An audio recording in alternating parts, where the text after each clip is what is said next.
Thank you for listening to the Living Zen podcast.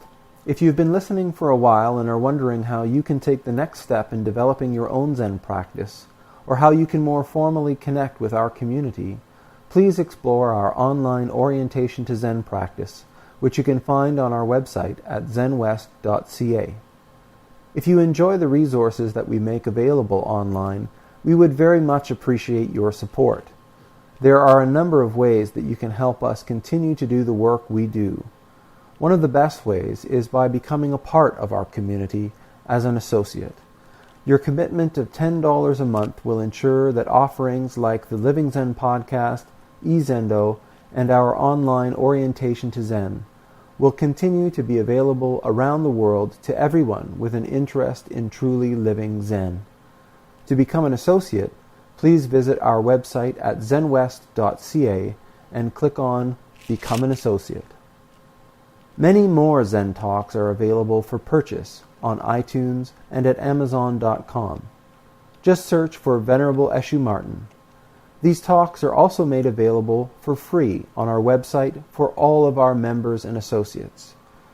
You may also want to download the Living Zen podcast app, which makes downloading and listening to the podcast effortless. Thank you for your support, and thank you for listening to Living Zen.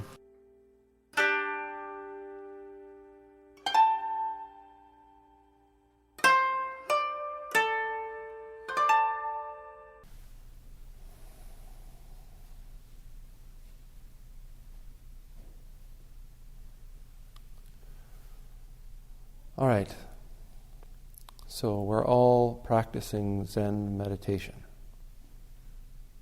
And I wonder if we've all arrived here in this room.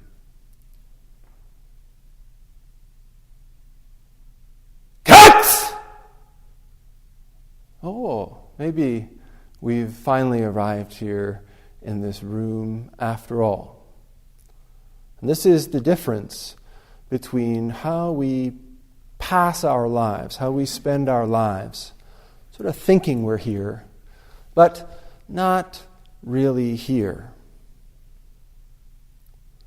One of the wonderful aspects about Zen practice is that it gives us this opportunity to investigate the difference between how we sort of travel through our lives like ghosts, always sort of here in body, but so much absent in our minds.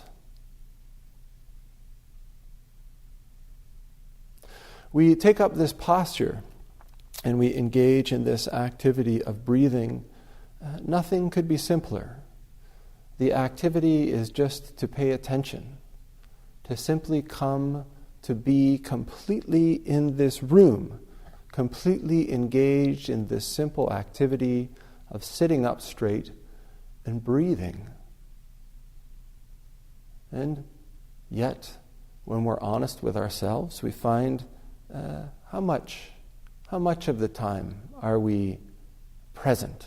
How much of the time are we here just doing what we're doing?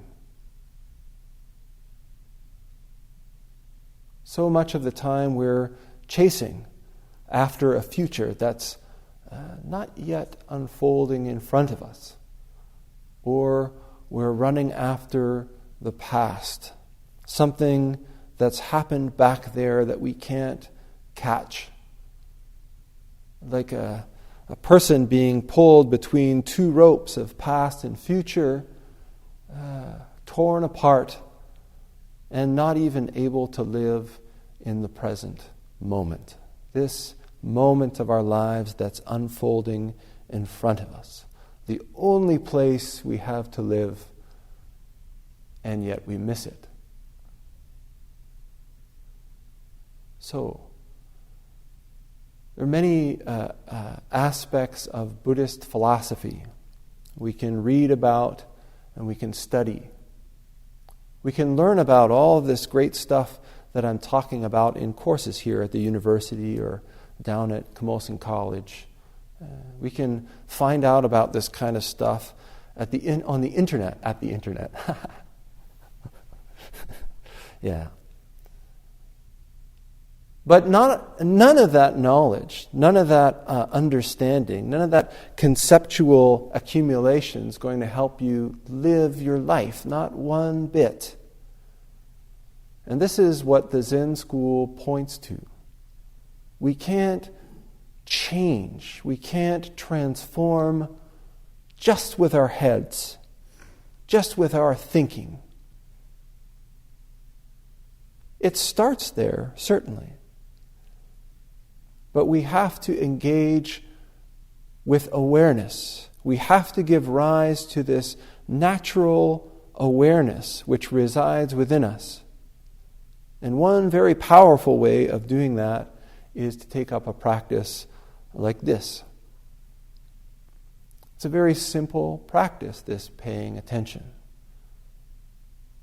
A simple practice to just sit up and commit to bringing yourself back to your life over and over and over again. It's very easy for us to get caught in a rut. We make plans.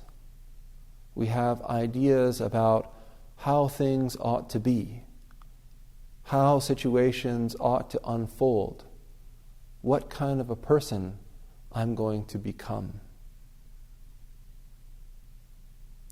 And then when we come into the experience of the unfolding moment, so many times we face this conflict between how we think things are supposed to go, how we figured events would unfold, or what I would like or dislike.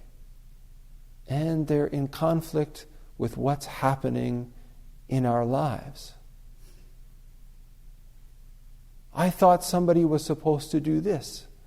I thought someone was going to say that. I thought someone would encourage me to or stop me from. And they're not.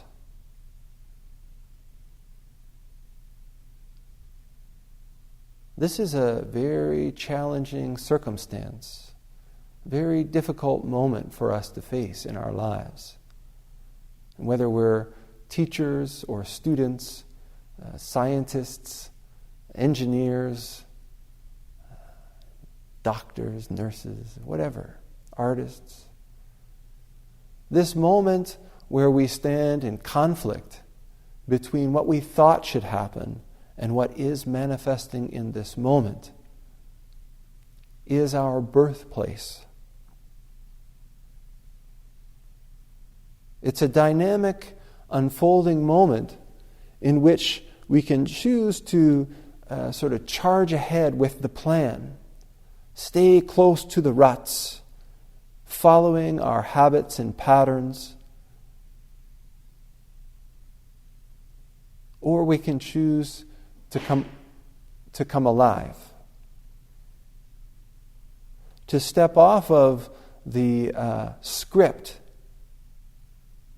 step outside of the construction that we'd created in our minds, and be born anew. For many of us, our whole lives have been lived within these ruts, within these habits, creating plans and ideas, thinking about how things ought to be. And each time we're challenged, we just continue to charge forward, never stopping to question. And in doing so, we just suffer more and more, become isolated more and more. This technique I used at the beginning of the talk of a shout, it's an old one in the Zen school. And it illustrates so well for us how much strength, how much it takes to pull us out of this thinking, to pull us out of this plan making, reminiscing, sentimentalizing, to pull us out and vibrantly into the unfolding activity of our lives. But even this shout, forceful technique, it only lasts for a moment. We step forward and say, "Oh, what's going on?" But then, after a few seconds, we say, nothing important's happening. And back we go to thinking. This simple practice, sitting meditation, paying attention to a very simple activity, sitting and breathing, we can experience, we can see for ourselves the difference, what it's like to sit and just swim around in our thoughts of past and future. And we can experience what it is to be fully engaged in the activity of sitting, being here, being immersed in this unfolding activity of our lives before us. But Zen meditation isn't just about this sitting. The sitting is just the beginning, the seed. Our practice is to expand this presence, to expand this awareness, to expand this ability to step into this dynamic activity in each and every moment of our lives, in each and every activity that we engage in. So that when we're walking, we're just walking, entirely and wholeheartedly walking, completely with all other things in this cosmos. The universe manifests as walking. When we're riding our bike, driving our car, making love to our partner, or taking a dump on the toilet, we are entirely manifesting wholeheartedly as that activity.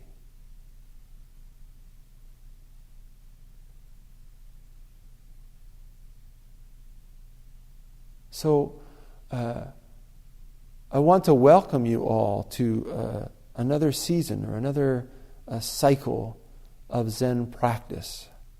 I hope that you all take advantage of this offering that we make here every week to come and engage in this practice supported by our friends in the community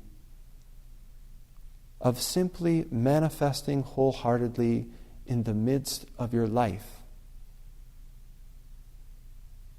In the end, there's nowhere else for you to go. There's nothing else for you to do. The unfolding activity of this very moment is our home. And all we have to do is realize it.